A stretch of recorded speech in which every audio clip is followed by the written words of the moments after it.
Little Sierra Club. And these slides are some things that have been going on, a few cartoons and so on. So you watch those for a while, you'll find out some of the stuff that is going on now in the club.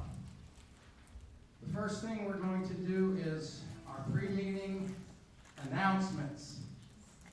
We normally start with the Conservation Committee, and tonight Dick and Chris are going to let some other people talk, and those people are Marcia Jackson from the Shingle Mountain episode,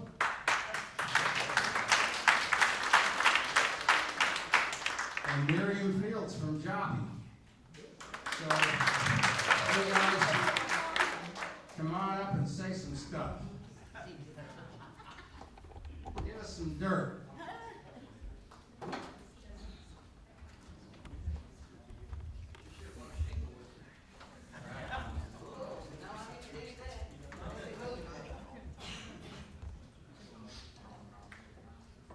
Hello, my name is Marcia Jackson. I live in Dallas, right next door to the Shingle Mountain, which started January 2018, and we've still been fighting up to now. We went to court April the 3rd, and it was the judge ruled that it should be moved in 90 days, but we're hoping and praying that they move. Right now, they're not doing anything.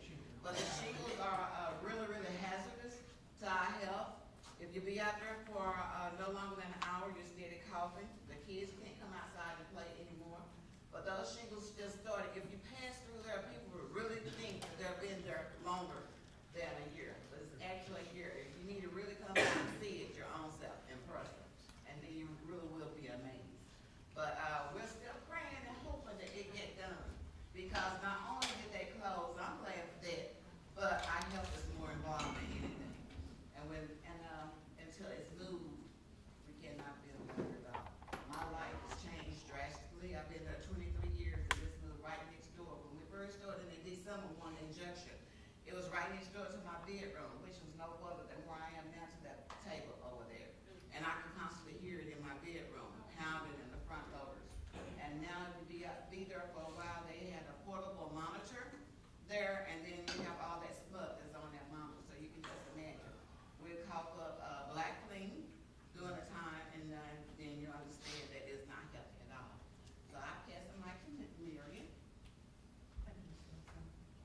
My name is Miriam Matthews Fields, and our battle in Joppa, and let me tell you where Joppa is. Some of you may not know where it is, and some of you may. Speak up a little, please.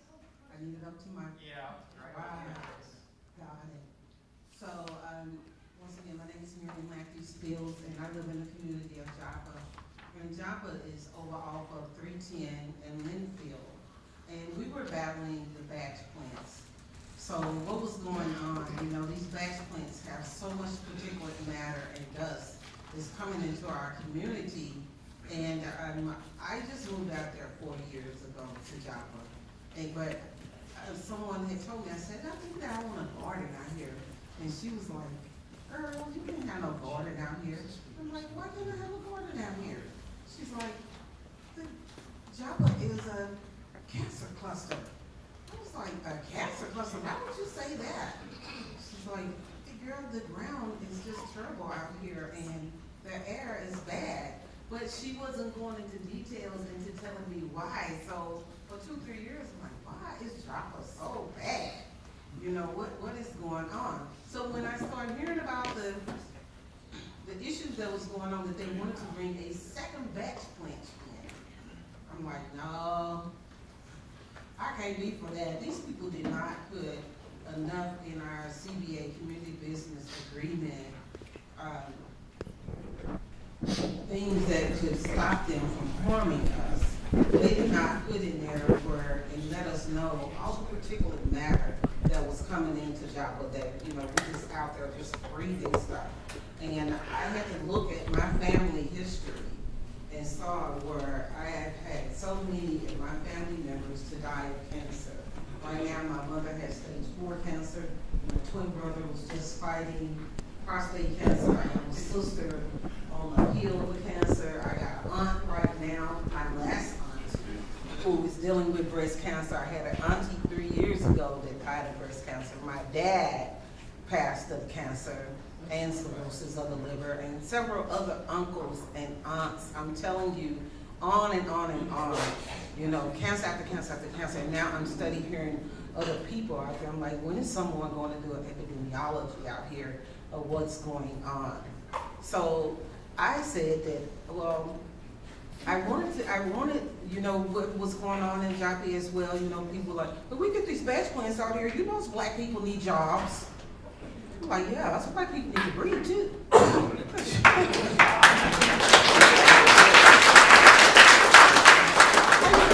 How you gonna be able to work on a job and you can't breathe? It's not like, you know, in those protests, I can't breathe. You're not gonna be able to breathe at all. You know, at all. You know, if we keep on, you know, putting things out there in the area, you know, where it's doing us no good. So I think Dick Goldie, I think so many other organizations, Sierra Club, Downwinders at Risk, we could not fight these fights on our own without other people helping us. I'm with Joplin Freeman Towns Association. I am the interim president, and there's no way. We needed everyone. We needed the air monitors.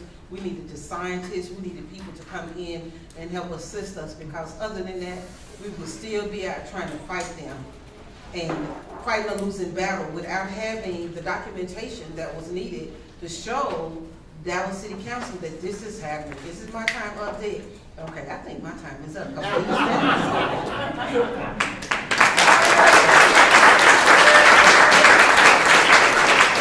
It's such an honor to have Marcia and Miriam here.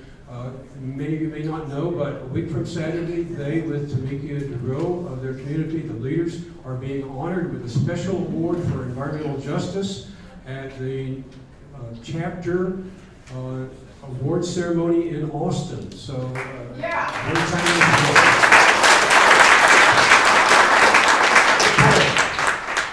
The last thing we have in conservation is a recycling summary by Victoria Howard.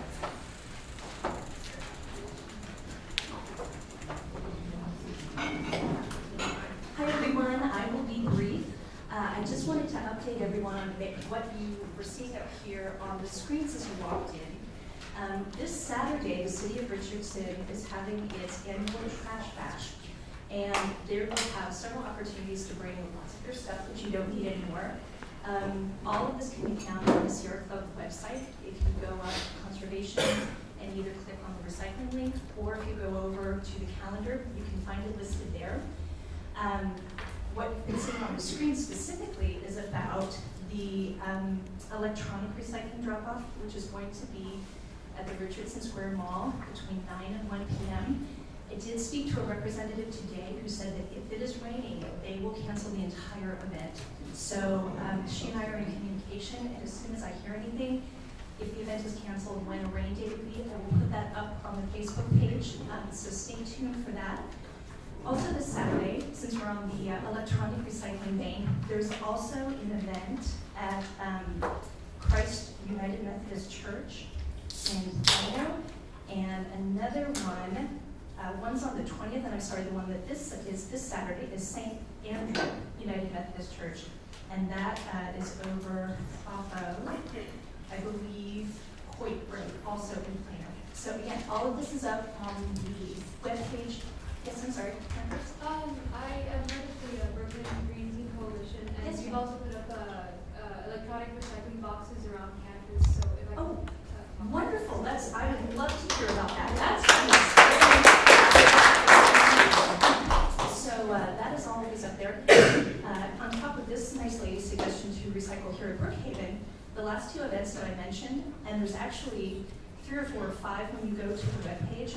Some of them occur monthly, bi-monthly, bi-yearly, so there's always a great opportunity to recycle whatever you need. We just have to find out what you're doing. One other small point, we had a really big success in the Sierra Club yesterday. After a year of working to get recycling for the unincorporated parts of Lucas, we had our recycling bins delivered from Republic, and service will start a week from Friday. So I really want to thank Chris and Dick specifically for recycling and allowing this to road, but, you know, one city at a time is how it works. So, thank you all. Did I stay under 3 minutes? That's fine. All right, thank you so much. I forgot to do one thing when we started. Could I please see a show of hands of everybody who is attending their very first Dallas Sierra Club meeting?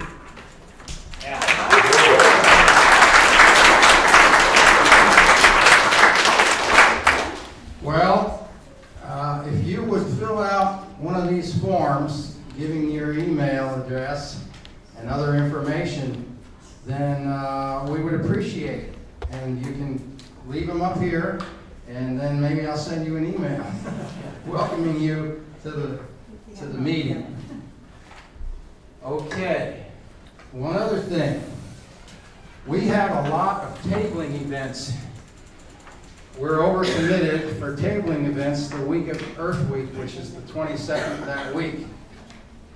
If anybody is interested in doing a tabling event for the Sierra Club, where you get a tablecloth and one of our boards that you see over there, well, put your name down here. There's a bunch of blocks with different tabling events you can sign up for. Be sure to give us your contact, like a phone number or an email, so we can get in touch with you. I'm going to start that around here, and through the meeting it'll come around. Get a pen to go with it. Oh, pen. Yes. Okay, so now we'll get back to the committee reports. So let's go to the outings committee now, and Liz is going to give us a report on our outings program.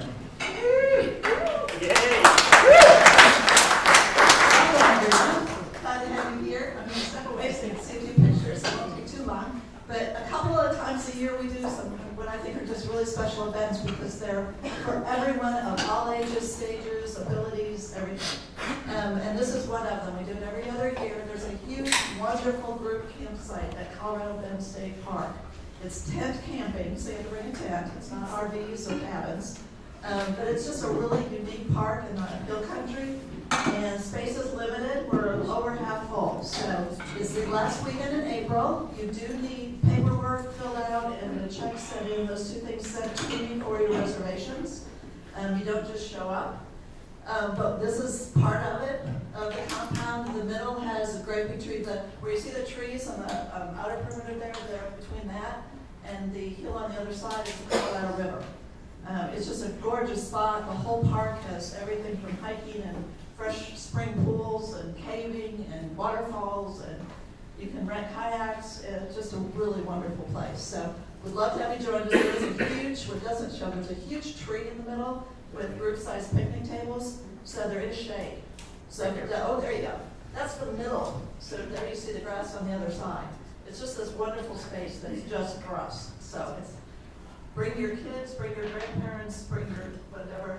No dogs or RVs, but everybody, most anything else as well. The other event that we have, I apologize, there's on the slide. Twice a year we do classes. We've already done our backpacking class, but May 7th and 8th, which is the first Tuesday and Wednesday of the month of May, those 2 evenings, Tuesday and Wednesday, we do a wilderness navigation class. And I can tell you from what I've heard from other people around the community, it is kind of the best in the area. We don't like to brag, but it's a really wonderful class. Bill and Arthur. It is not the. It is the best. It is the best. It is the best. For half the price. And coincidentally, it was also pretty much the cheapest. It's only $35 if you're a member, $40 if you're not. It's 2 evenings, and then that weekend, depending on the vote of the class, they'll do a practice hike to go out with the instructors. This is not about using your electronics and your GPS. This is about your safety and all the wonderful tricks and trades and things that they've learned over the years to use a map and a compass and get you to where you're going, get you found if you're lost, get you lost if you want to wander, give you tips of how to do things along the trail to make it safe and fun. So I just encourage you to look at that. Everyone is welcome if you know any Boy Scouts or adults that want to get into camping, want to get into the wilderness, the Girl Scouts. everybody. It wouldn't be for the young kids, really young kids, but anybody about middle school, high school and up. It would be amazing. So, and it's the kind of thing too that we do kind of a couple of times. It's refreshing. So everyone's welcome. You do not need to have a compass to come. Bring one if you have it. If you don't have one, we have extra. And I'll do a quick ICO plug. Sure. Real quick, okay. ICO, or Aspiring Connections Outdoors, just for a lot of new people here. We're one of 55 chapter groups in the United States of Sierra, in the groups of Sierra Club that have, it's called ICO, it's an outreach program.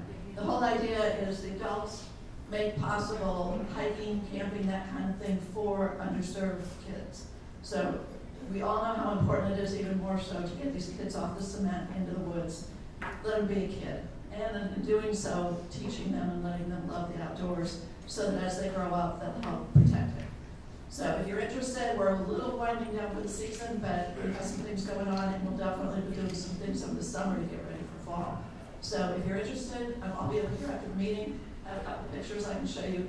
It'll warm your heart and get you outdoors. Thank you. Thank you, Liz. I'm on my third wilderness navigation class. I flunked the first two, but it's okay. It said third time's the charm.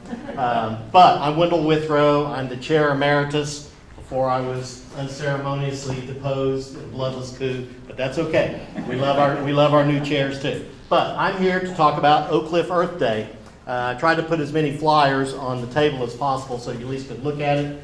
Obviously, if you're not interested, leave it, give it back to me. We recycle everything as much as possible.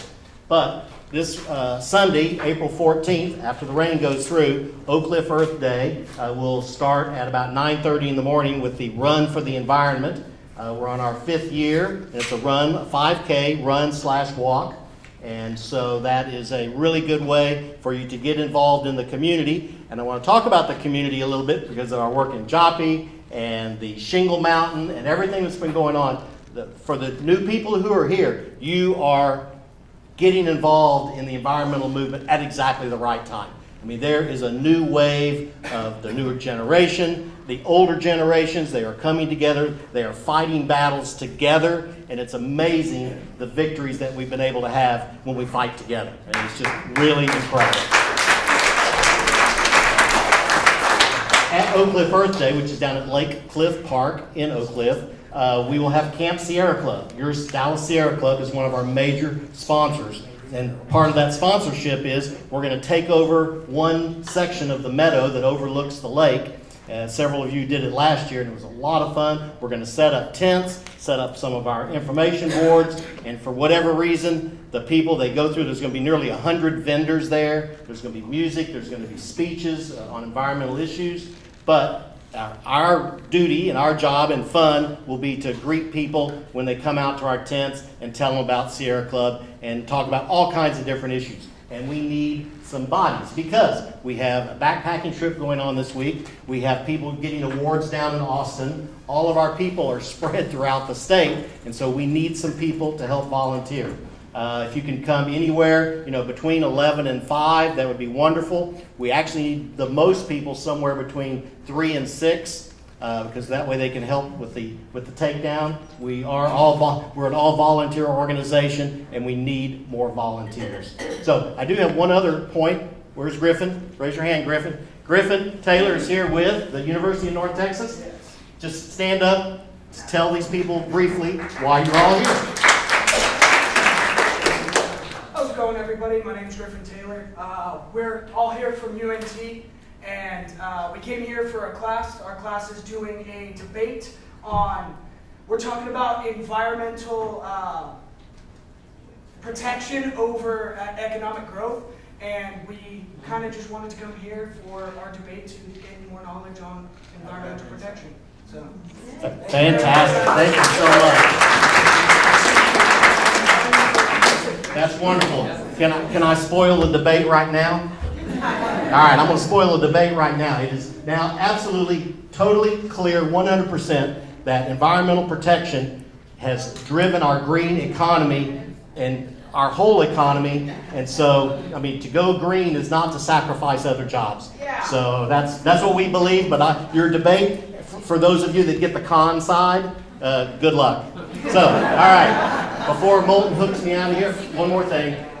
We make a fair number of announcements, sometimes less than more, but to be honest, we should never apologize for that. Because what's happening now, we have so many incredible things happening in Dallas Sierra Club and all the groups that we partner with that it just takes more time. But we do have great programs tonight, and I will turn it back to Mr. Chair.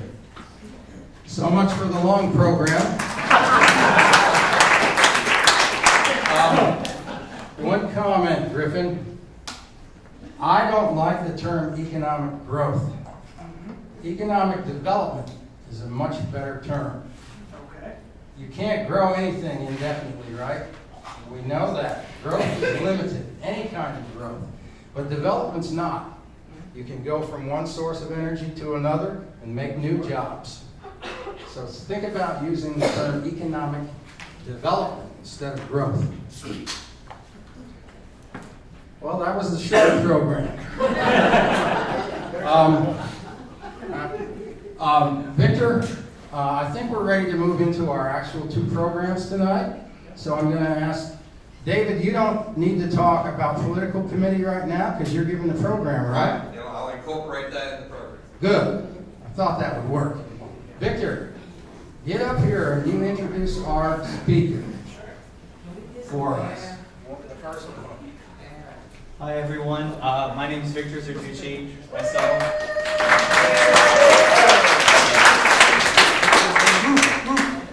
it's good to see so many folks here that I recognize and new folks and people that I've worked with in the past.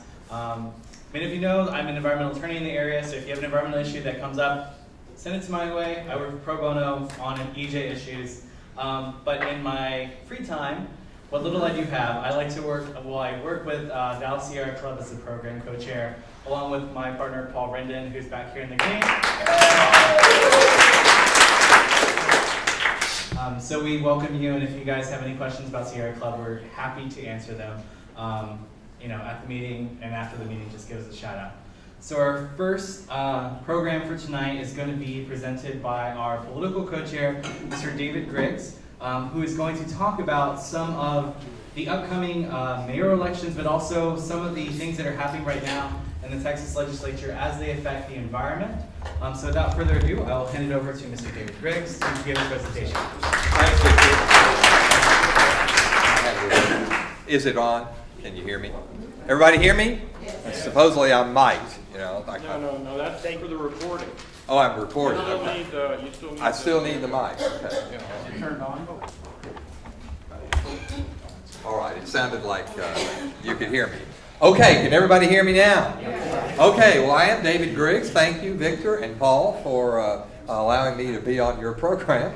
We have 2 great new program chairs, and we thank you for the work that you are doing as well. But tonight, we want to talk about a couple of things that have just come up. Our political committee has selected people who are running for office in the Dallas mayoral and council elections. How many of you live in Dallas? Raise your hand. Okay, that's a clear majority of folks who are here tonight. We have a website. I don't know if you can pull that up real quickly before we start our program, and then we can move into this. But the website is turntexasgreen.org, and that is the vehicle through which we can raise money to help the candidates that we've endorsed.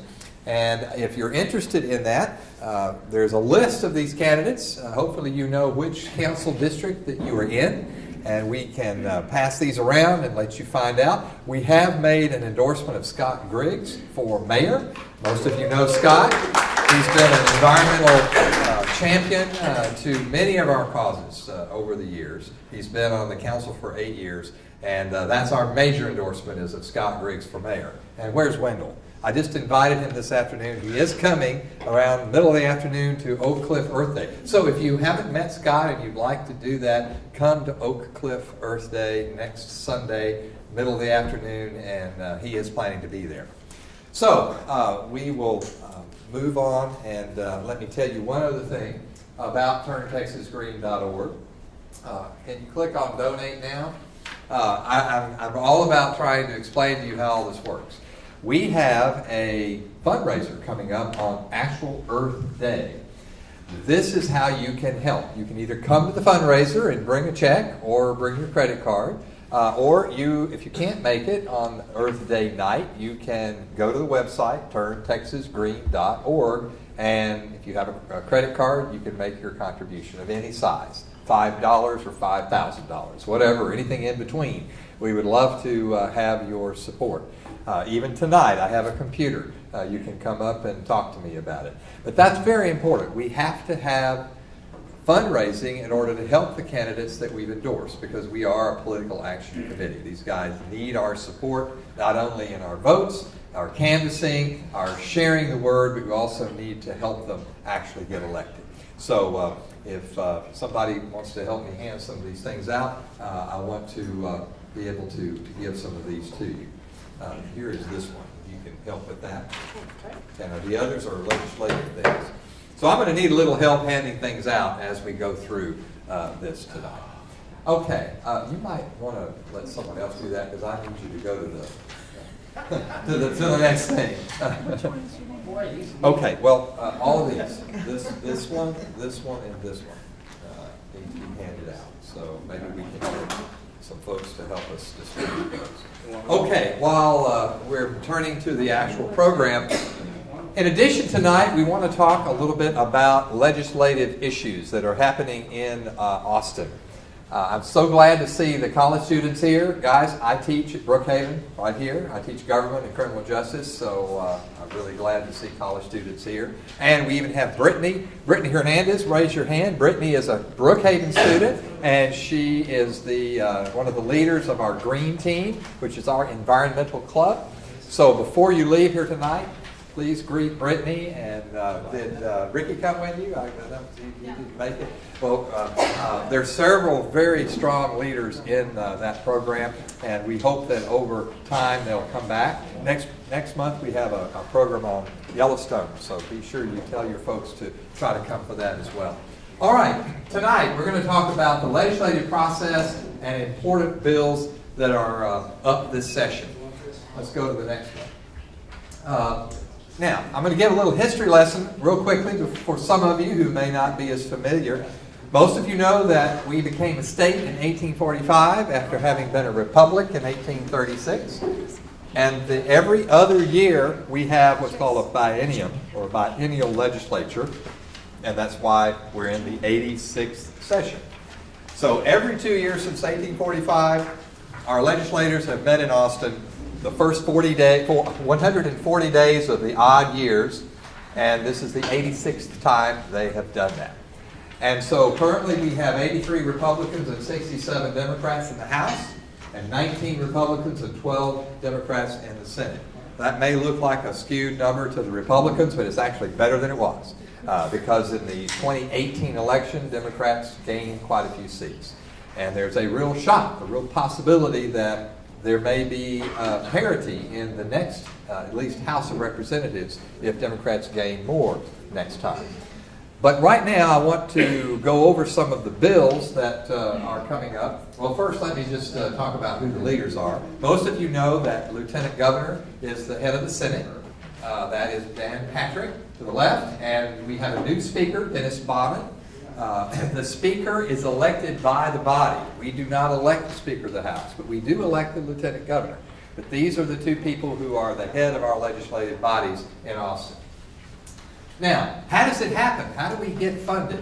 You know, Texas has essentially a weak constitutional governor, and it goes back to Reconstruction time is the reason for that, because the Reconstruction governor appointed everybody, and they didn't like that. So when we got to put our own Constitution together in 1876, we made sure that our governor was not powerful with regard to money. Because, I don't know if you all studied this in history, but the Grant administration was corrupt. The Ulysses S. Grant, and a lot of money kind of got pushed under the table, and they didn't like that out here in Texas. They didn't like Washington. They still don't. But they didn't then either, and so that's why we have a constitutionally weak governor. And so we have a legislative budget board that puts our money together. This is really important. Where the money goes, so goes the power and influence in our legislature. You kind of have to know that before you know anything. But anyway, we have a legislative budget board that decides what the budget's going to be, and the governor can just stand by and kind of watch it happen, because that's the way it works in Texas. All right? All right, important dates in the legislature. It started on January 8th. By March the 8th, all the bills have been filed. On May 27th, it ends. Sine die. Actually, midnight on Memorial Day is when the 140 days are up. It has to end then. Now, there could be a special session if the governor chooses to call it, but the legislature ends then. June 16th is the last day for the governor to sign or veto bills, and August the 26th, which is the 91st day after adjournment, are when bills will become law unless they're designated otherwise. Now, a lot of bills will say September 1st just because it's easier to remember that date. But that's the deal. All right, next. Okay, some of the committees of importance. Everything happens in our legislature in committees. That's so important. And on the Senate and House side, we have different committees that are important. Some that are important to us are listed here, like energy resources, environmental regulation, natural resources, state affairs. All of these, from time to time, have important environmental legislation going on in them. Okay? And this year, because we have a new speaker who's trying to be bipartisan, we actually have some Democrats who are the heads of some of these committees, which is a little different than what we've seen in the past. Joe Moody from El Paso chairs is the Speaker Pro Tem, which is a very important appointment. Chris Turner from Arlington, Terry Canales from Edinburgh. These are people who are Democrat. Even though the Republicans are in charge, they have put Democrats in charge of some committees. All right. Now, briefly, this is how a bill becomes law. And some of you who've had government at UNT probably already know this, and the rest of you knew it once but have probably forgotten it. What happens is that a bill is introduced in both sides of the legislature, the Senate and the House. It goes to the all-important committee that that bill is assigned to, and then it lives or dies as to whether or not it comes out of that committee. There will be debate. There will be conversation. That's when a lot of people will go to Austin to testify, to try to either push something out of committee or keep it from coming out of committee. There's like 8,000 bills that have been filed this year, and probably less than 1,000 will actually get passed. So it's a very good chance that many things will die and never see the light of day. But on the House side, it goes from the committee, goes to the calendars committee. There's still an opportunity to kill a bill there if you tag it and keep it delayed long enough. Ultimately, there's floor debate on both sides. It's nice to have a bill that has a companion so that it can kind of make the progress through both houses at the same time. Sometimes you don't have a companion and you have to start over in the other house once it passes the other. And ultimately, it all goes to a conference committee to work out the differences, and then the governor gets to decide whether to sign it, let it become law without his signature, or veto. So that's basically an entire course in 2 minutes. Okay, go ahead to the next one. Now, there are a lot of issues where the public can participate in the process in Texas, especially in our contested case hearing process. That is threatened every time. And we have to be very careful with that, because those who are powers that be want to reduce the amount of participation that the public has. Next. Now, let me give you one really important bill that should pass, and that is something we can all be happy about. This is a Parks and Wildlife issue. It's a proposed constitutional amendment that allocates sales and use on the sporting goods tax to the Wildlife Department, the Texas Parks and Wildlife, and the Texas Historical Commission. This would be a good thing, because the tax that you pay when you go to a sporting goods store has gone into the general fund. It would now be designated to park and rec issues. This is probably going to pass, but it's one of the good things in park and agency funding that should come out of the legislature. But you can follow that bill. It's Senate Joint Resolution 24. It's a constitutional amendment. It's a little different than legislation. a constitutional amendment proposal is a resolution, does not need and cannot get the governor's signature or approval. It has to pass by 2/3 of both houses. Then it goes on the ballot in November for us to vote for as a majority. Governor is kind of knocked out of this process. It's strictly 2/3 of the legislature and 50% plus one of the people. Okay, let's talk about the bills now. Some of this is going to be kind of weeds for some of you, but I'm going to go through it really quickly. If you are interested in some of these particular issues, please take some notes and maybe write down some of these bills if there's any of them that are of interest to you and you want to make calls to your legislators or do something about it. Oil and gas, a very bad bill. Notice red, bad bill. Has House Bill 2771. Would allow the TCEQ, by the way, that's the Texas Commission on Environmental Quality, to authorize dumping of wastewater from oil and gas operations into streams, rivers, and reservoirs. Well, not a good thing. All right, so hopefully that will die a very bad death in a committee and never see the light of day. But this is one of the worst ones that's going on right now in oil and gas law. So write this down if this is of interest to you. Now, good bills. Our very own brand new Senator Nathan Johnson was very instrumental. I actually talked to him about this because he's a personal friend of mine. Our conservation director and now acting director of the Sierra Club, Cyrus Reed, needed a senator to support a above-ground storage bill. And I talked to Nathan and got him interested, and he agreed to sponsor this bill. And this was before the Deer Park disaster in Houston, where the flames burned for many, many, many days. But this would require the Texas Commission on Environmental Quality to develop rules to improve performance standards for above-ground storage tanks. And it's just too bad that it wasn't in effect about 2 or 3 months ago. But we need to support Nathan's bill. Chris Turner, another representative from Arlington, has a bill that would require the Railroad Commission, that's what RRC stands for, to have a hearing on any drilling permit within 1,500 feet of a daycare facility or school.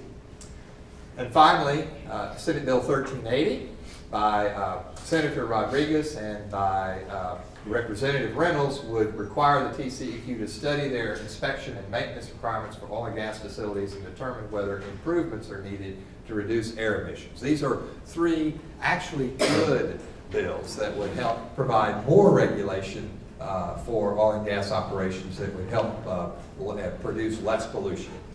Okay, next. All right, water. You know, Sierra Club is involved in a lot of issues. Water conservation and preservation is one of them.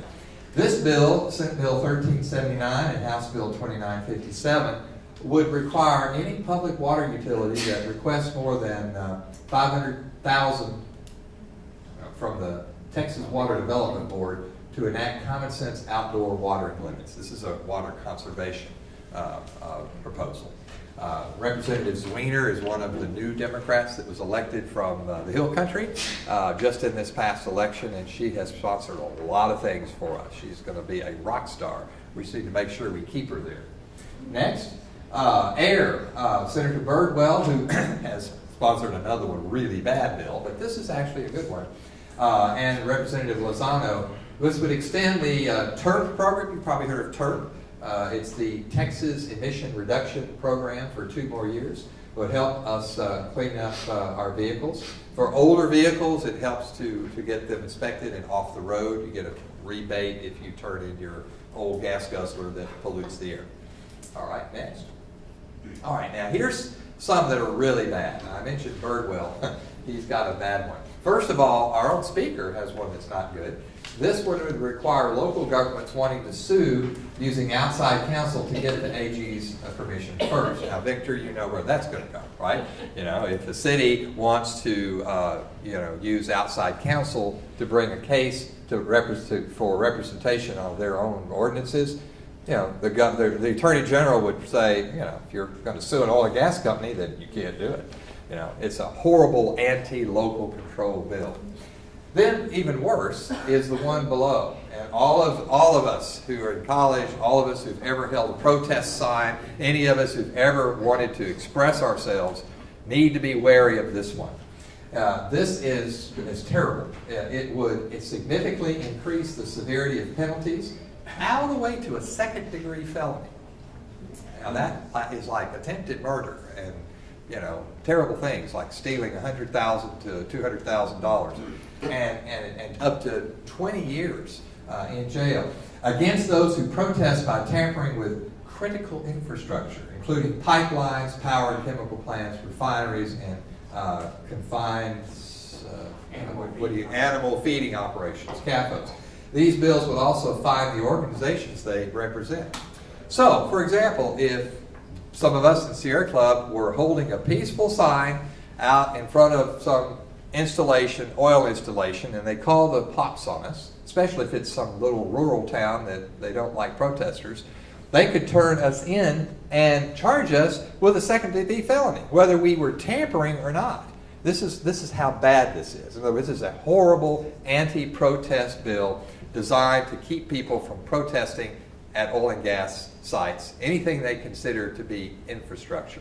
And we've learned that it would also apply to like communications people. You know, like the CWA is a very powerful union that we are very closely aligned with. They often protest things that deal with communications issues.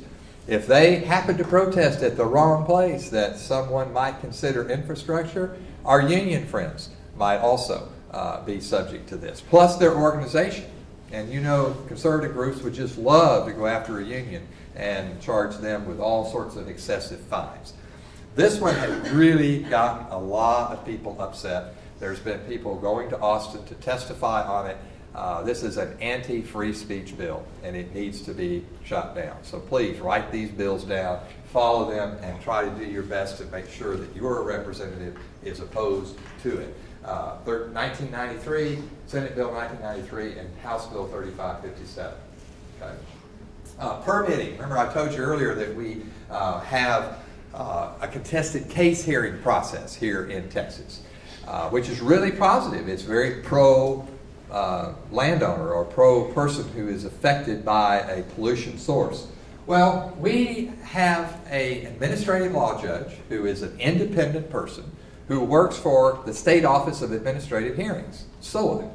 And so the initial hearing is before a non-biased ALJ to determine whether or not you have a case, right? That ALJ will be essentially a bench trial that you have that's independent of the agency.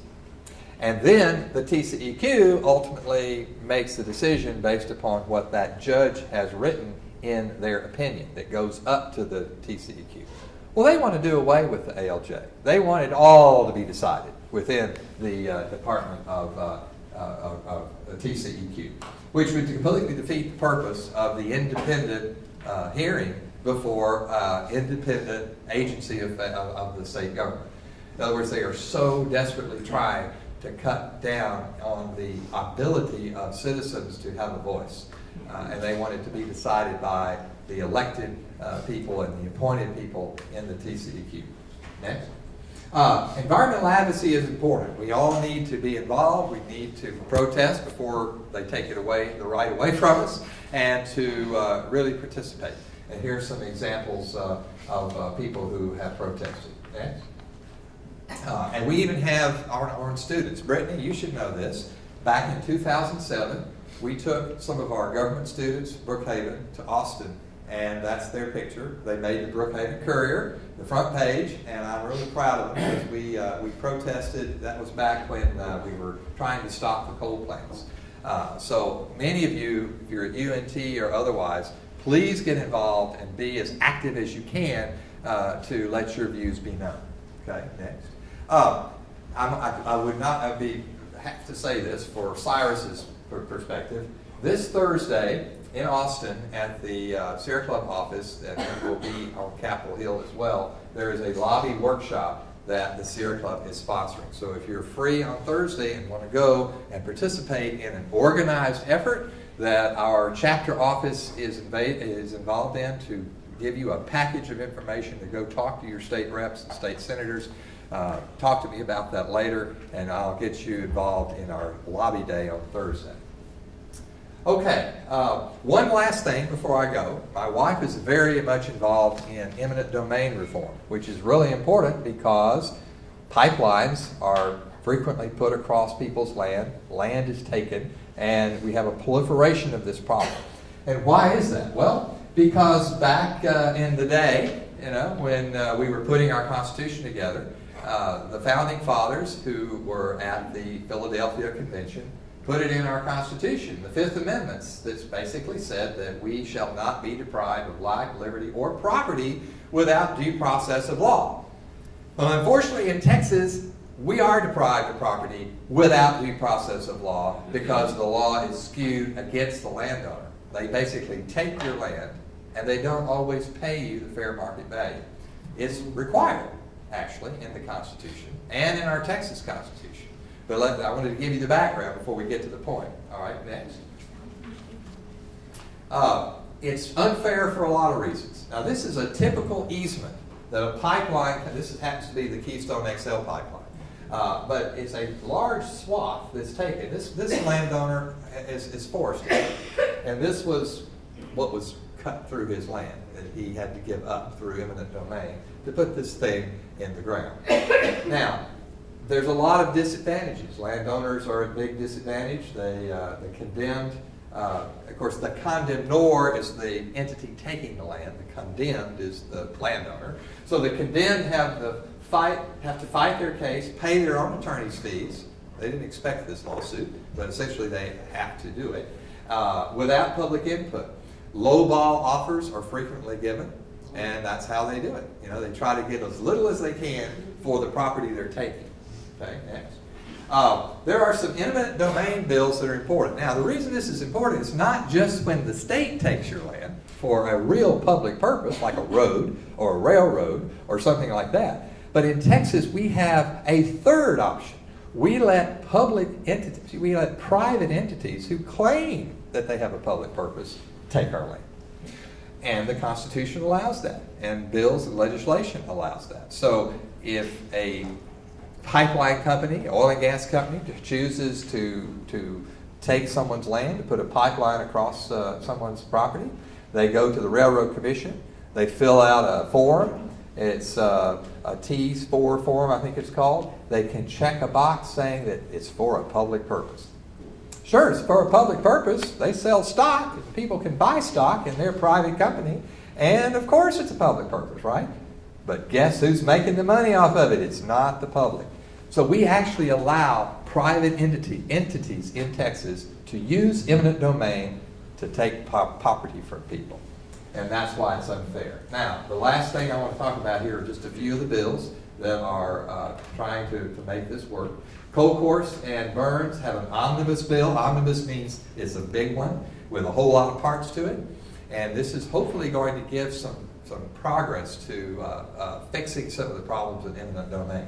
This one down here, 4154, my wife actually wrote this one because it is such a problem right now. If you go to a special commissioner's hearing and you get the special commissioners to give you more money, it still may not be enough, and immediately the condemnor can come in and start digging up your property, even if your appeal is still going on, or not your appeal, but your case before the county court at law is still going on.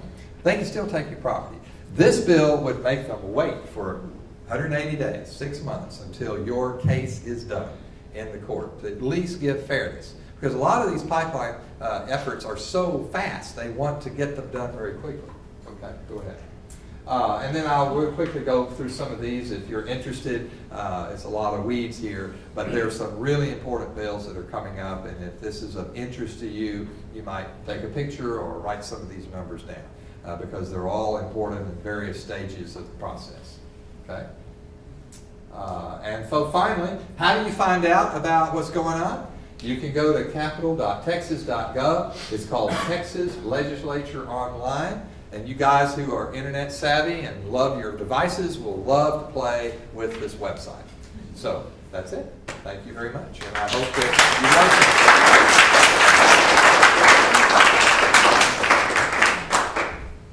you like it.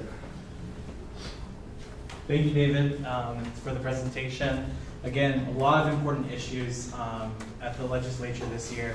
And like I said, like David mentioned, these things have an impact on clean air, clean water, and property rights, which are all important things to us. So thank you again for that presentation. And be sure to follow some of those bills if they affect you, and reach out to your state senators and state representatives. So we'll move right along to the second presentation for tonight. We have Miss Ruth Klein, who will be presenting on Master Gardeners. So some way of background, Ms. Klein is a Dallas County Master Gardener and has been since 2009.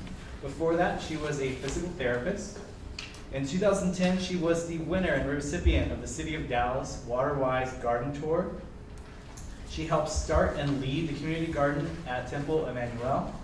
She's currently a home vegetable gardener and is very involved in politics and activism, which so many of our members, we encourage you guys to take a multifaceted approach and work along in activism and conservation and all of the important issues that we work with as far as Sierra Club.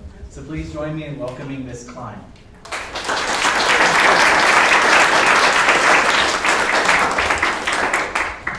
Thank you so much. I have always been kind of in awe of the Sierra Club, so I was so flattered I was invited to speak. I have a confession to make, though. My real interest lately, since 2016, I had never been into politics in my whole life, and that's all I care about now. I mean, and I used to speak maybe twice a month or so for different groups, and I love doing it, and I love gardening, but you know, ever since 2016, and I don't talk about politics, but you know, it just seems like growing vegetables seems so insignificant when somebody has nuclear codes, and they, you know, I'm just realizing how powerful politics are. So I hope you'll really pay attention to the part that David was talking about, because that's all I've been doing really. I actually retired from work as a physical therapist this year, and I've been doing activism, community organizing. I became a precinct chair. That's all I care about now. But I do care. This is coming at a good time though too, because I'm realizing I am doing home gardening still. I converted to Judaism and started a community garden that we gave all the food to the food pantry. And I actually quit that. I retired from my job, and then all I'm doing is politics. But I'm realizing that.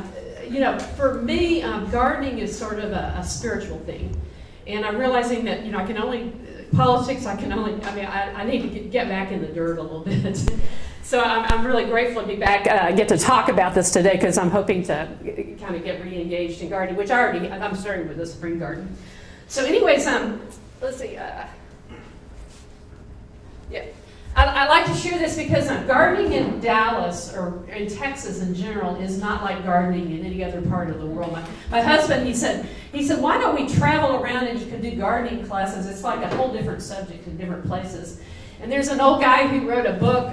He was one of the extension agents. He said, nowhere but Texas are vegetable gardeners faced with so many bugs, blights, and soil maladies, not to mention drought and other weather-related problems. Nothing makes a Texan madder than to have someone from Connecticut or Illinois tell him how to garden. So it's like a whole different subject here. And like my husband's he's from Ohio, and there, you know, you have these long summers, and they have tomatoes galore and everything like that. It's not like that in Dallas, but it's possible. So that's what I'm here to talk about. My favorite book of all time, it's the kind that it's called The $64 Tomato.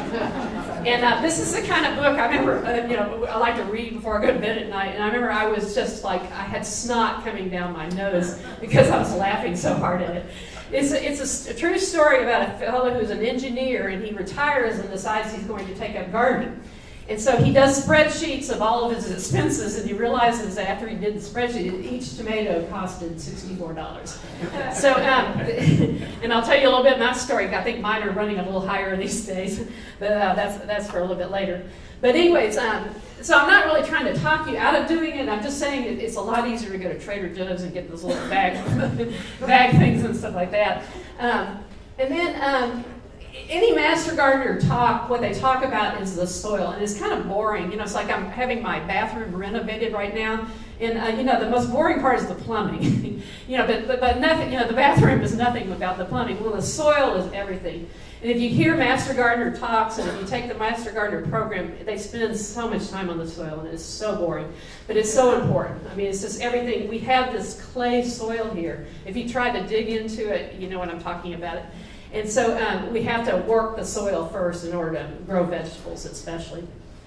Compost, I remember they gave us a mentor in the Master Gardener program, and Tim, my mentor, he looked me in the eyes and he said, Ruth, compost is the answer. And so it really is. And what you want to do is put, my mother used to call it, she grew roses and stuff, and she used to call it do dirt. You want to get organic matter into the clay soil so that, plants are like humans. They need to breathe, they need to drink water, they need the whole thing, and they can't get it through the clay soil. Unless, one of my other interests too is native plants, and they're genetically programmed to deal with what we have in Texas, but vegetables don't fit the bill for the most part. So anyways, my favorite activity now is stealing the neighbor's leaves. And we have a lot of trees in my neighborhood, and so I go through and embarrass my husband, so I started doing it in the night, and I take my wheelbarrow around heavy trash town, and I would take people's, it's heavy trash time. But I'll tell you, last year though, I found a hay bale, and I thought, it was like after Halloween, so I stopped the car immediately and started putting it in, and the neighborhood patrol stopped me and said it's illegal to do it. And I was like, but I'm a gardener, and it's going to go to the landfill, don't you understand? So he says, well, I don't care as long as you ask the neighbors. So I went and asked the knocked on their doors, nobody answered. So I thought, well, what the hell? He had driven off, so I went and put it in my truck anyhow. So I'm very persistent. I don't get a financial cut on this, but one of my favorite things that I found on Amazon is a leaf mulcher shredder, and I just Googled it to find it. It's like about $80, and it's like this vacuum cleaner thing, and it just you know how I'm a physical therapist, so raking is kind of hard on your back. This thing you just get and it sucks the leaves up and it breaks them up. And the problem with the leaves is that when they fall in their whole leaves, for one thing, they're aerodynamically, they're going to blow away. But the other thing is you want to break up the leaves so that they'll break down faster in the soil to make compost, or I use it for mulch also.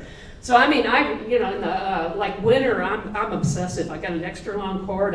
I sucked them up in the street. I sucked them up my neighbors, and I put some of it in my compost pile, and I put the rest of it. I just lay on the beds as a mulch. So and I watch one of my neighbors. He's this traditional guy. And he goes through and he mows his lawn and sucks up the little leaves in his lawnmower, and then he puts them out in bags for the heavy trash. And then he goes, after he does that, he goes and puts fertilizer. And I thought, that's nuts. He sent his fertilizer to the heavy trash, and then he goes to Home Depot and pays money for other fertilizer. It's crazy. So, the fertilizer is falling from the sky. Don't throw it away is my main thing. And then also there's an easy way. You picture composting. It gets hot in Dallas, and you have to turn the compost and stuff like that. And I'm really not into that. I mean, when it gets hot, I'm just I like getting air conditioning.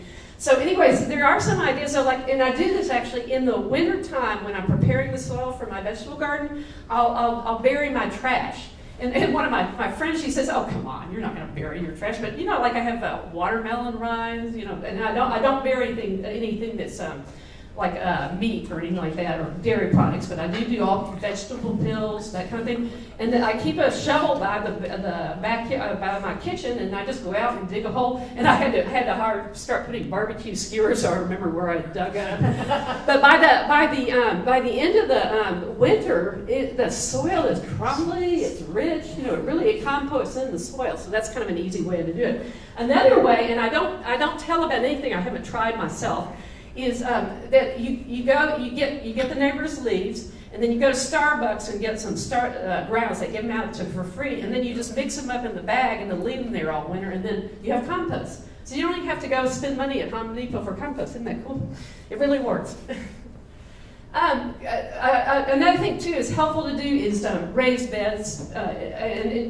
Sometimes I'm finding, especially as I'm getting older, I don't want to bend over, so I like really tall beds so you can kind of, it's like a kitchen counter instead of having to bend down. I get a headache from it and stuff like that. But in Texas, really, I found that just by experimenting, the lower to the ground, you just need the temperature regulation, and it's hard to keep things moist when it's too tall. So they wanted me somewhere to do a thing on growing vegetables in pots, and I said I can't do it because it doesn't really work in Texas.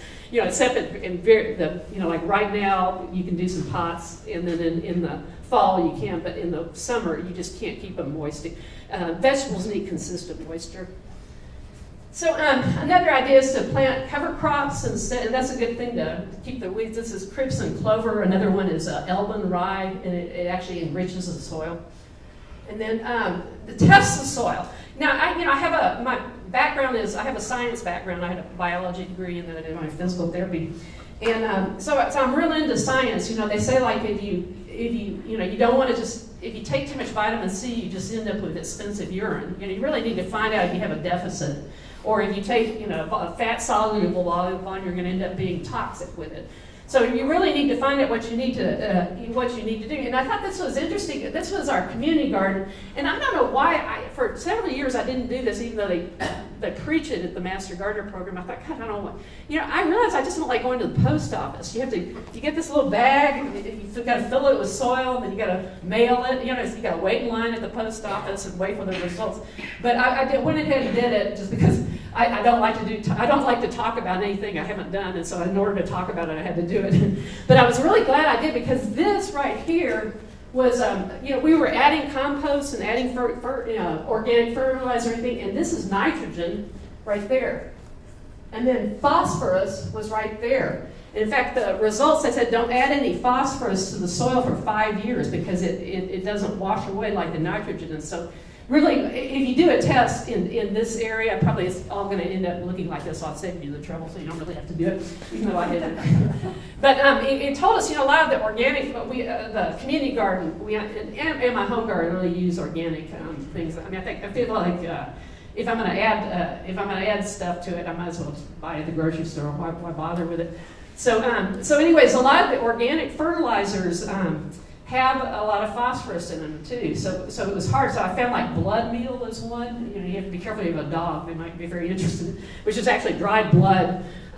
So that was one of the things we started using and then fish emulsion. Now that's fun. You spray it on the soil and on the plants, and then you get it all over, and you smell it. You go home and your cat follows you around. You smell like fish. Light matters. At our community garden, it's right next to Temple Emmanuel is where I was. It's right next to a cemetery, so it's nice in the summer we get shade. And so somebody said, well, we ought to do shade vegetable gardening, and there's no such thing. You need full sun for most vegetables. And a good rule of thumb is if you're eating the fruit of the vegetable, like most vegetables that people like to grow, like tomatoes, cucumbers, that's the reproductive part. You need the most sun. If you're eating the leaves of the vegetable, like lettuces and chards and things like that, you can get away with a little bit less sun. So and then roots are kind of in between. So it's just all about how much energy the plant needs, but the full sun is really best. If you have too much shade, which I do at home, one of my favorite gardens, and it only works in the temperate times of the year, is a wheelbarrow garden. So if the sun moves, I take the wheelbarrow and I move it over to the sun. And you know how we get these late freezes and things? So I just wheel it right into the garage, no problem. So that's, this is one I had, I got cucumbers hanging on the sides, all kinds of greens. You can get a whole farm in your wheelbarrow. I had to go to like thousands of estate sales, when you're looking for something, you can't find an old wheelbarrow that didn't have gallinule still, so I could put drainage holes in it. But I finally found one, and I got a no flat tire, and I use it regularly. Right now I have wildflowers in it, but I'll probably in the fall replant it again. So you need consistent moisture. But one of my favorite things too is it's real simple. You can get a big box store as a moisture meter, and I use it for my indoor plants too. And they have some that have fancy numbers on them and stuff like this, but I like this one. It's like wet and dry.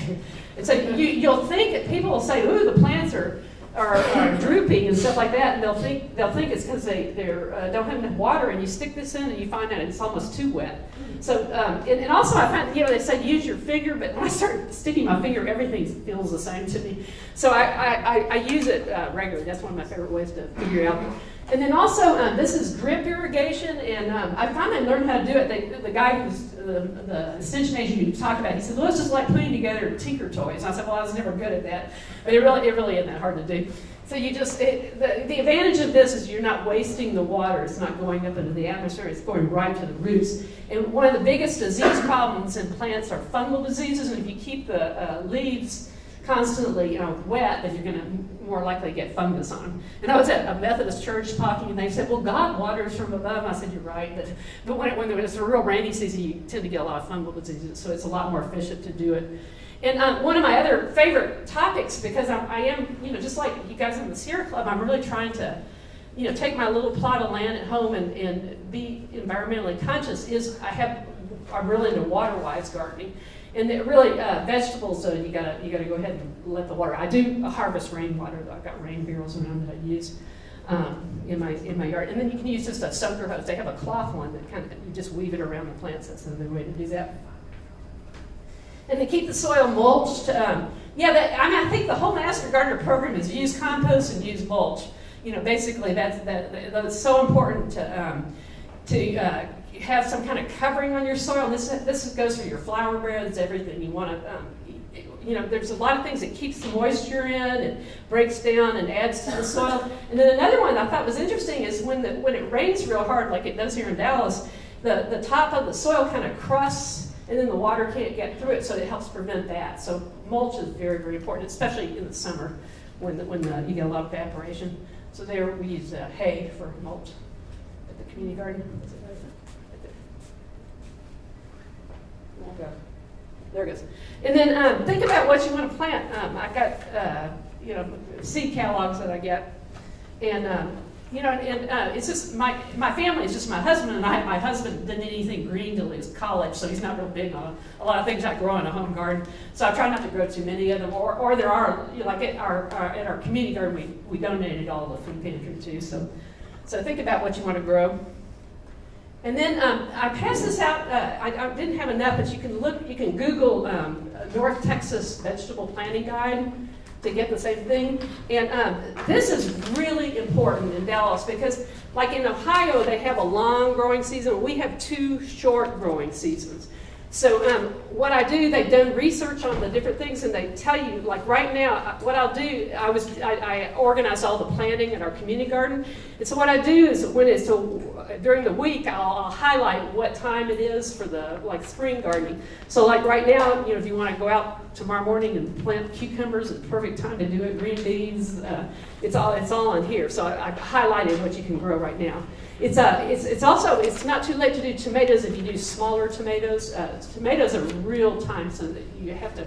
There's like a narrow window in the spring and a narrow window in the fall, because once it gets up to 80 degrees at night, they stop producing pollen and stop making fruit.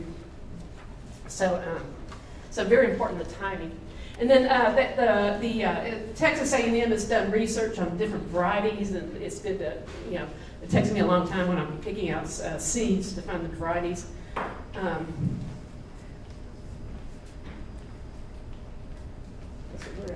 There it is. And then a good idea too, since we have 2 short seasons, is on the seed package it'll tell you when you plant it to when it's harvest time. Choose the shorter times. So. Yeah. Here you go. Oh, okay, good. And then keep a map. One of the things that's really important is the sun comes from the south, so your taller plants you want to put in the northern part of the plant so that they don't. It was really interesting seeing people who didn't do this, because what happens is the okra plant shades the other one and then you don't get any growth from it. So you want to get the taller ones toward the north so that everything gets sun. And then rotate, Grant. You go ahead and do that. Why is it not working? Intercropping is a good idea. Like if you've ever, you can see why like cabbage and Brussels sprouts cost a lot in the grocery store, because they take forever. And I mean, Brussels sprouts to me is not worth the wait either. But one of the things you can do is plan your planting. You know, it's just like months and months, and you finally get your Brussels sprouts, and then you don't even like them when you get them. But what you can do is do short. You can do like radishes and lettuces, or you can do several crops of those while you're waiting for a Brussels sprout to happen. So it's called intercropping as an idea. Go on. And then that's all right. This was, succession planting is, and this is real important if you're planting seeds. The smaller seeds you usually have to grow them indoors first, like tomatoes and peppers. Larger seeds like squashes and cucumbers, you usually have to plant them, or root vegetables, you plant them directly into the soil. And so one of the things I tell people, don't throw out your whole bag of seeds all at once. Plant, like take a third of the package and plant them, and then wait 5 to 7 days. And the advantage of this is if they don't germinate and happen, you keep trying. And then also everything doesn't come due at once. So that's another thing. Go on. And then planting seeds. People who are new gardeners tend to plant seeds a little too deep. So one of the things, you look on the seed package, it tells you how deep to go. And so what I do is I get a ruler and I mark off a chopstick, and then I have people stick it in exactly 1/4 an inch, and then so that they don't plant it too deep. And then also the distance between, you can do it really specifically like that. And then this is I'm not going to go into seeds, sorry, because it take all night to talk about. But you don't have to have special lights or anything. You just use fluorescent lights. So this is my laundry room, and I was lying in bed one night looking there, and I thought, how can I get the plants up to the light? I'm not very handy. So, anyways, I took the top of the fluorescent thing off and hung it from the ceiling. And it, like when you open the dryer door, it kind of knocks into them, and I had to climb a ladder to water it. So it was a little bit of a hassle, but I got a whole crop of stuff. And then next one. And then I really got carried away in my dining room. I had my neighbor, his handy, he installed fluorescent lights. My husband was like, "You're going to put fluorescent lights in our dining room?"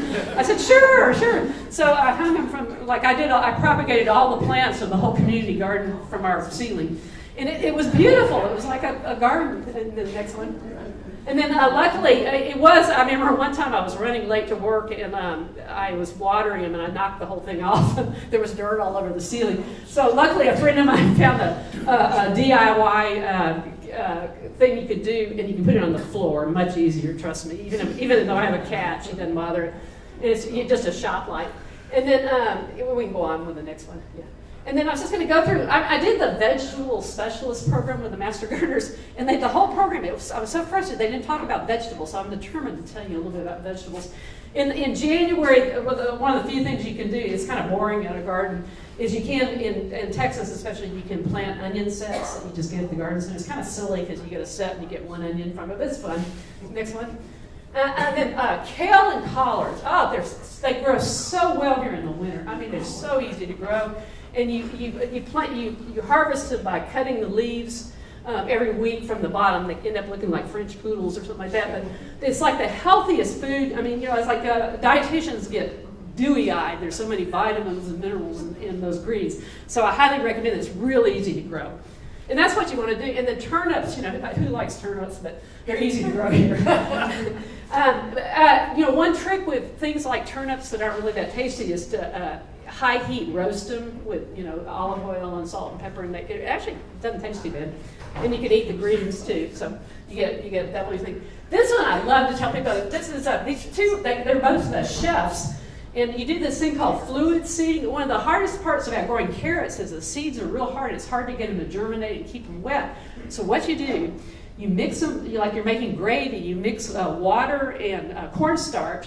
and you make it real thick, and then you let it cool off. I didn't do that one time, and I killed all the seeds. And then you put the seeds in a bag, and then you watch it every morning. And when you start to get the little roots on it, then it's an emergency. You've got to rush to the garden and plant them right away, because otherwise it'll be too late. But it's great because then you can plant them out of the season, and they germinate much better. And I mean, especially with children, they love. I mean, it's like Easter egg hunts or something. Except I'm Jewish, but it's so much fun. It's like fun in our community garden. Everybody's got their portrait with a carrot. It looks really good in a picture. So it's definitely a fun thing to grow. Next, and then cole crops, the broccoli and cauliflower. They make. I got these at like North Haven Gardens, and they're making colorful ones, which is the more colorful. A vegetable is healthier. Broccoli, actually the leaves of broccoli, you can eat those. They kind of taste like collards. And then cauliflower, you get just one cauliflower per plant, but broccoli, you can cut off the main stalk, and then you'll get side shoots, so you get a little more bang for your buck. But again, it's another one, it's kind of slow. And then the next one, Swiss chard. Oh my gosh, Swiss chard is so easy to grow. It'll grow it's supposed to be 1 year, it'll grow for 3 years. And I have a recipe that I do with apple cider vinegar and sugar and salt and stuff. It's probably not good to you. And then you add cranberries, and people eat it like a dessert. It's so good. So it's very healthy, very easy. So that's the thing is, especially if you're new to gardening, you start with things that are easy to grow. And then lettuce is a winter vegetable here. So like what happens is that it goes to seed too easily. And this is my front porch, and literally it's full right now, and I go out, it's so fun, I feel so cool. I go out and cut my salad, and that's in a grow box. And then if you don't have anything to do in it, you can do it in a potting soil bag. You have to put drainage holes in the back of it, and then just grow it right there. And again, you have to do this more in the winter. So and then radishes, the main thing about radishes, I remember the guy at our vegetable special, he says, if you can't grow radishes, we can't help you because they're so easy. But so like my first 2 years of doing it, I couldn't grow radishes, and the reason was I didn't want to thin them. And you have to thin them. And people say, well, how? You have to let it. They're tiny seeds, so you have to let them come up, and then you've got to cut them off or pull them out. It's probably best to cut them off so you don't disturb the roots. So that and people say, how far apart I do? I said, visualize a radish. And do it. And it was so funny because everybody hates to do that because you don't want to kill this living thing. Nobody wants to thin it, but if you don't do it, you don't end up with anything. So, but the high holy days, they talk about who gets to live and die in the book of life. So this one girl was out. It was during the high holy days. She was thinning the radishes, and she goes, I get to decide who gets to live and die in the book of life. So anyways, okay, and then mustard is another terrible tasting one that but it's healthy for you, and I think in the Bible it says like it's hard to make a mustard seed grow or something. It is hard. They're hard to get going, but once you do, they're slow to bolt. And that's a good one. And then herbs are really good. I was at Home Depot today and buying some vegetables and plants. And they have, by the way, 4 for $10. So you can get pretty good sized plants right now. But it's important. There are winter herbs and there are summer herbs. And like they had like parsley and stuff like that, and cilantro. And if you plant that now, it's going to last like 3 days. Now it's time for basil because that likes heat because it's starting to get hot. Of course, especially it is. That's the problem with growing vegetables in Dallas. It's hot, it's cold. That's part of the problem with living in Dallas. It's that way, but that's okay. We adapt. Okay, and the next. And then the big gamble is when's the last freeze. This will be worth the whole talk if you decide to grow vegetables. It's this little tip. You put a water bottle heater on the north side of each tomato plant, and then if you get an early freeze, then what you do, you cover it, and the sun keeps it warm during the day, and then it acts like a water bottle heater at night and protects the plant. It really works too. It's amazing. So that's a great tip. And I'll have to tell you, the first year I propagated all those plants from the laundry room at home. We put them all out, and every one of them froze to death. I mean, I was devastated. I almost quit gardening. In fact, the Jews, after they die, they sit Shiva. We're going to sit Shiva for our tomato plants. We were so devastated about it. So now I learned I don't put them all out at once, and then I also put water bottle heaters on them. So, and then the next one. Timing's critical. You just have the short. You got to put them out early, so that's why it's a crapshoot. But tomatoes. I mean, that's really the reason people grow vegetables is for a fresh tomato. I mean, it's like eating a piece of the sun or something like that. And then green beans. You can go on with that. Cucumbers. There's in squashes. There's boy squashes and girls. Girl flowers and boy flowers. And this is a girl flower because first the boy flowers come out, and then if you don't have enough bees and things to do, you've got to take a Q-tip and do the sex yourself. So it works to do that, but it's like I said, it's much easier to go to Trader Joe's than to do that. So, but I have plenty of bees. I have like flowering things that I have plenty of bees and stuff. So next one. Peppers are the easiest one I found that's not a hot pepper. Hot peppers do great here. They love it. Is a yellow banana peppers, which is not my favorite, but it's easy to grow. The next, winter squash. This is one of the guy in our vegetable specialty. He says grow them up high because the bugs are afraid of heights. And we went, oh, come on. He goes, no, seriously, the bugs are afraid of heights. And think about it. He says the reason that the birds are the ones that go after the squash bugs, so they don't want to get high because they're afraid of heights. So grow them up high, and it really does help to cut down on the squash bugs. The thing is the weight of them, like this is called a Choctaw squash. It does great. It's kind of a tropical one. So anyways, the best thing to do is we found to support it were brassieres and pantyhose. So one of the guys at our community gardens, he says, Ruth, I'm going to start calling and this is a fence at the Temple Emmanuel, and he says, I'm going to start calling this fence Victoria's Secret Gardens, what he said. So that worked pretty good. Okay, next one. And then okra grows great here. It loves the heat. And okra's good too if you dry it. Now's the time to plant okra. When everything else in the garden is dying off, then the okra is like having a palooza. It's great. Okay, and then sweet potatoes. I know sweet potatoes are nice because Asian people actually eat the leaves of the sweet potato. We gave to the Victory Meadow Food Pantry, so they really like it. So then you got the potato and you got the leaves. The sweet potato leaves. Now don't dare eat regular potato. They're poisonous. So sweet potatoes is a completely different thing. It's a tropical plant, whereas we don't grow. Things that don't grow well here. I mean, white potatoes get tons of diseases, and potatoes are so cheap to get. Just buy them in the grocery store. Don't even try it. Don't waste your time on that. And then next is tropical. There's a group here. I know I'm going on too long, but I really am excited about this. Tropical vegetables do really good in Dallas, and I've learned about them. There's a nonprofit group called Gardeners in Community Development. Don and Tia Lambert. He met her in Malaysia when he was in the Peace Corps. He's done all these immigrant gardens in Dallas. So I've kind of mentored with him and learned a lot about tropical plants. And the great thing is these Chinese red noodle beans, they taste a lot like just green beans. You can stir fry them or cook them like you would green beans. And they grow, you don't have to follow the planting guide on it. They'll grow all summer. So they're real long. So next. And then Malabar spinach, it tastes terrible, but it grows, spinach, it kind of tastes waxy and stuff like that. It makes these pretty purple seeds, though, that you can make a dye out of, and little kids just dye their fingers with it. But then reseeds, and it's all over the garden. So I like things that are easy. If they're happy growing there, they'll plant themselves, so it saves a lot of trouble. And then black-eyed peas, for the longest time I didn't plant black-eyed peas because I thought, golly, because my idea of black-eyed peas is what you get in the grocery store, is those dried things. And I thought, there's no way I'm going to dry them and thresh them and stuff like that. But what you do is you just, and they grow like in August when everything else is dead, the okra and black-eyed peas are hopping. And what you do, you harvest them early, and they look like a green bean, and they taste a lot like a green bean. So that's what we turn those into the food pantry. And then bitter melon is it's used in Asian cuisine. I think it's kind of bitter. You have to salt it to get the bitterness out.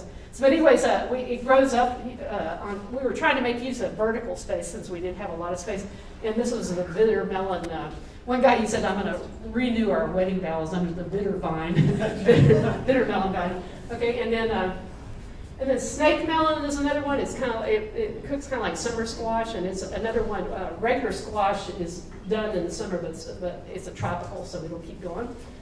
And then sponge squash is loofah. The loofah thing that you makes a sponge. Well, you harvest it when it's young, and it's kind of like they call it, the Asians call it sponge squash, and it's more like a zucchini or something like that. And zucchini's hard to grow for me because I get a lot of bugs. So things that are hard, I just don't grow them. I go to Trader Joe's for those vegetables. Okay, and then New Zealand spinach is another one that I learned about. It's a winter spinach. Regular spinach only grows it's the summer spinach. And I guess it was from New Zealand. I don't know. But it reseeds, and it's very nutritious, and it tastes better than Malabar spinach. Anything does. Okay, next. So if you want to garden, you need to be in the garden. 80% of success is just showing up. You got to it's time intensive. You have to watch it, and then next. So you got to keep a close eye. Since I do it organically, I don't want to use. There are organic controls, but they all mess with nature. So this is the cabbage looper. And these are beautiful white butterflies. They look like yard art or something. They're so pretty, and they're laying eggs on your cabbages and your stuff like that, and then you end up looking like Swiss cheese. But I heard the story I love about the Japanese. They won't eat vegetables unless they have some holes in it, because they figure if it's not good enough for the bugs, they don't want to eat it. So I think a lot of what we have to do is we just need to change our attitude towards vegetables don't all have to look pretty to be good. The next one. Then the people that are community garden, they wanted to fix things. Wait a minute, I don't know why they always said that. These are aphids on the pepper vines, but then the ladybugs come and dine on them. So if you leave things, nature kind of takes care of itself. You have to figure out what your tolerance is.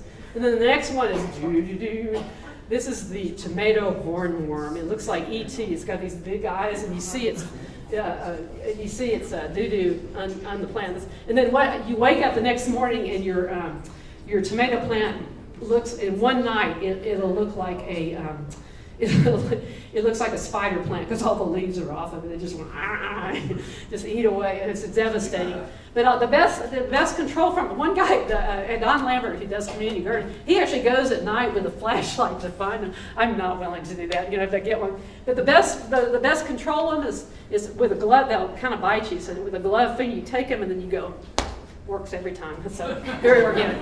Next, and then you can do gardening like an engineer, and they have the square foot gardening method, which is it's a good way to start. And then you can do, this was in the paper, the Dallas paper next week.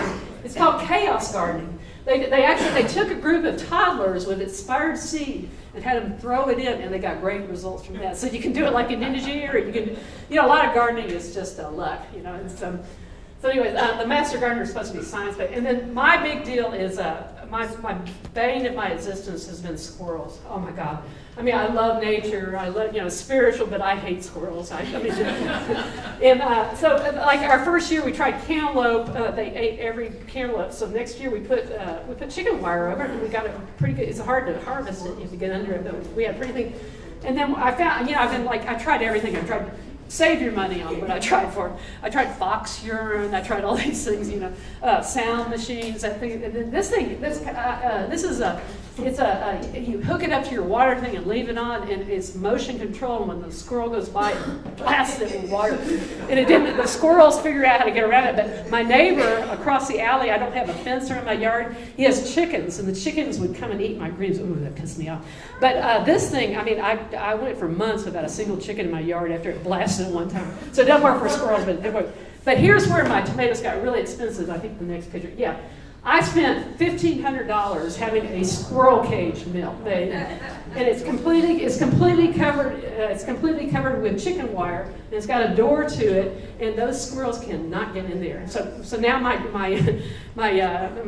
tomatoes are probably about $640 instead of $64, but that's okay. My first crop of tomatoes, it's a sad story. I've got them started now, but they got some weird disease, and that's just the way gardening is. You just have to put up with it. Sometimes you win, sometimes you lose with it. You can't get too uptight about it.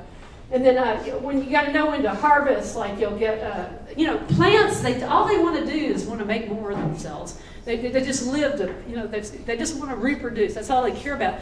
So like especially when it gets hot, they start going to seed, which is reproducing. So you got to harvest them before they do because the leaves get bitter. Next. And then let's see. Okay, well, I'm done. One of the most, this is one of the extension agents, and I love this. He said, one of the most affirming and enjoyable things about gardening is the fact that we keep getting another chance to get it right. It's not like politics. If a planting fails, just pull it up and replant. Each season is a new chance to learn, to experiment, and to gain expertise. There are a few things in life where you can fail so miserably and just start over again with a clean slate. So the next one. So this is a still life in my garden, and it is, it's just like gardening.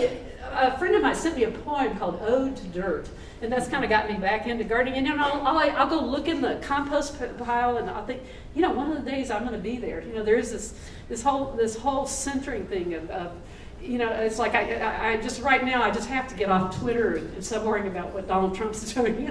And so it's a really healing thing. So I encourage you all to do it. And it is, it's just like what the Sierra Club's about. It's like you guys are more into going out and seeing beautiful things, but I'm into right now. I'm kind of in a homebody stage, and I just want to be where I am and make my little plot, as ecologically sound as I can. And that's, a small way of making the world a better place, too. So then the Master Gardener program, it's a really good tip. You can, they've got a website, and if I'll get a disease on something, and I'll send a picture to them, and a lot of times they'll diagnose it for it. The new Master Gardeners are a lot better than I am. Their training was better or something. Or you can call them. They have people actually sitting at them. So that's it. If anybody has any questions, I'm happy to answer. I know it's good.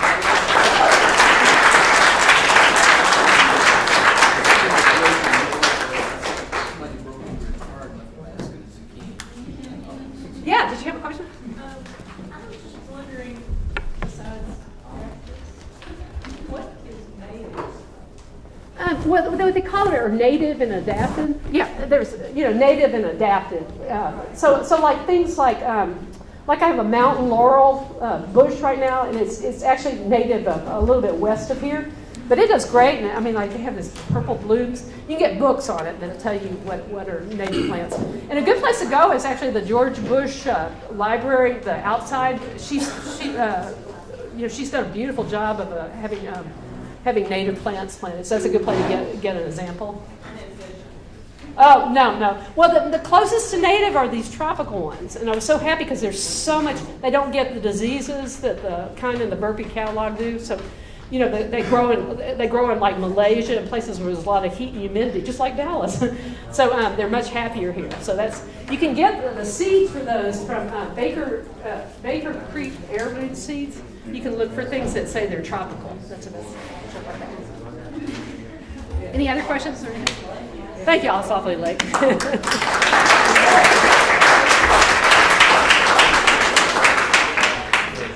Thank you, Ruth, for that very interesting talk. If anybody wants to test their soil, I brought several bags. Okay. Before we adjourn, a couple of quick announcements. If you're interested in learning more about the Sierra Club, one of our old timers, Arthur Keene, very old timer, he's going to give a 5 to 10 minute talk we call Sierra Club 101 in that corner right back there. Okay? So it's just 5 to 10 minutes, and you'll know everything you always wanted to know, but were afraid to ask about the Sierra Club. The other thing is, after the meeting is over, you can go to the Blue Goose, and we'll have a bunch of people there. We'll buy you some nachos. You buy your own food and booze. It's up on Midway, just south of Beltline. The Blue Goose Cantina, okay? So that's something we just do after every meeting. Okay. $2 margaritas. What's that? $2 margaritas. Oh yeah, $2 margaritas tonight. So I believe that's it. This meeting is adjourned. David. Turn Texas green. Turn Texas green. Yes, if you want a credit card, I'll take the donation. David wants money right over here.